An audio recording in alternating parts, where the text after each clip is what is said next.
हाँ जी, नमस्कार सभी को।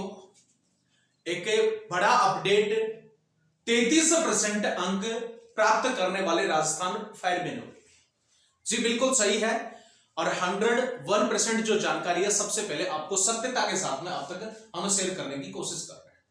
अभी कुछ ही दिनों पहले आपने देखा था कि 33% वाले जो कैंडिडेट है उन्हीं के ऊपर एक विवाद चला हुआ था कि क्या राजस्थान फायरमैन के 33% अंक लाने वाले अभ्यर्थी को करेंगे पास।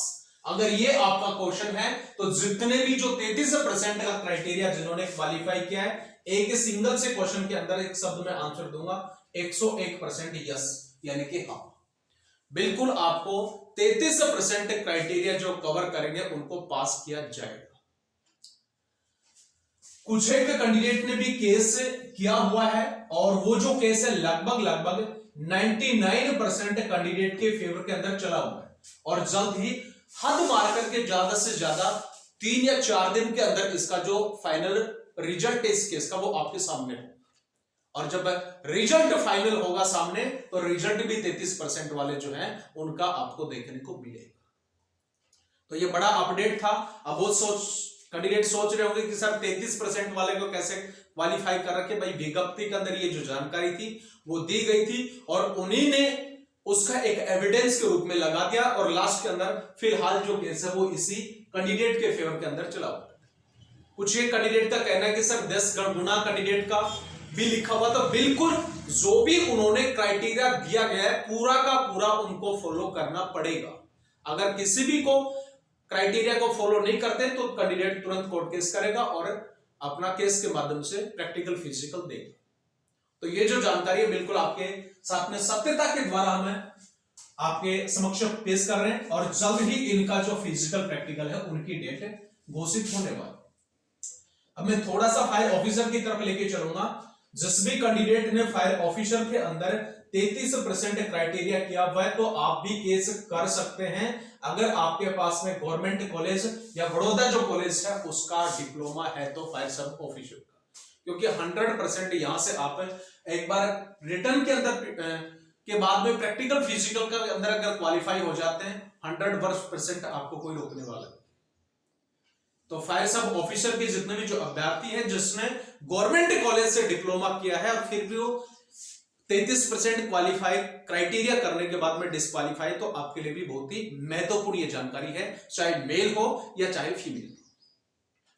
लेकिन अब थोड़ी सी जो दिक्कत है आपको इसका सामना जरूर करना पड़ेगा, क्योंकि 33% अंक है तो एक बार थोड़ा सा मैं लेके चलूंगा।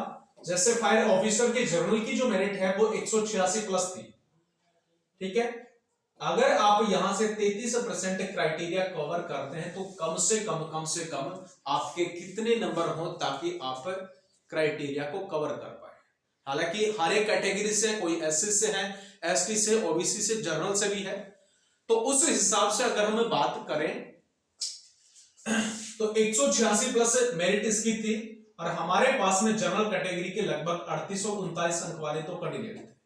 टोटल कैंडिडेट की मैं बात करूं जो 4 कैंडिडेट थे और चारों के चारों जो है फायर सब ऑफिसर के अंदर क्वालिफाई है। अब जब यहां से 3839 वाला कैंडिडेट 186 का स्कोर करेगा तो एक बार थोड़ा सा सोचना कि प्रैक्टिकल के अंदर उसका जो स्कोर है वो कितना होगा। कम से कम 146 अंक या 148 अंक जब जाकर के इस क्राइटेरिया को भी कवर करेगा। और बिल्कुल यही है, अगर इससे 146 से एक भी नंबर कम हो जाता तो वो क्रिटिकल कंडीशन के अंदर चला जाएगा। बिल्कुल ये जो प्रैक्टिकल का जो स्कोर है वो एक कैंडिडेट का नहीं है, राजस्थान फायरमैन का रिजल्ट आ जाने तो मैं गारंटी के साथ कहता हूं फायरमैन के कम से कम 80 कैंडिडेट हमारे ऐसे होंगे जो 142 प्लस ही होंगे। 80 कैंडिडेट में एक की गारंटी नहीं ले रहा, 80 plus candidate 142 plus practical physical मार करके आएगा। अगर किसी का रिटर्न में कमजोर है तो वो थोड़ी बहुत दिक्कत आ सकती है, नहीं तो 90% जो अभ्यर्थी वो क्वालिफाई हो। और यहां पे भी 4 में से 4 के 4 क्वालिफाई। तो अगर आप 33% वालों को सिलेक्शन लेना है तो इस वाला जो पोर्शन है 150 नंबर का, इसको भाई अच्छे तरीके से कवर करना होगा। तो ये है आपका सिलेक्शन का प्रोसेस। बाकी डिसाइड आपको करना है, जल्द ही आपकी जो डेट है वो मिलेगी और जो ही सूचना मिलेगी तो सबसे पहले कोशिश करेंगे आपको अपडेट देने की। फिर मिलते हैं, तब तक जय हिंद, जय भारत।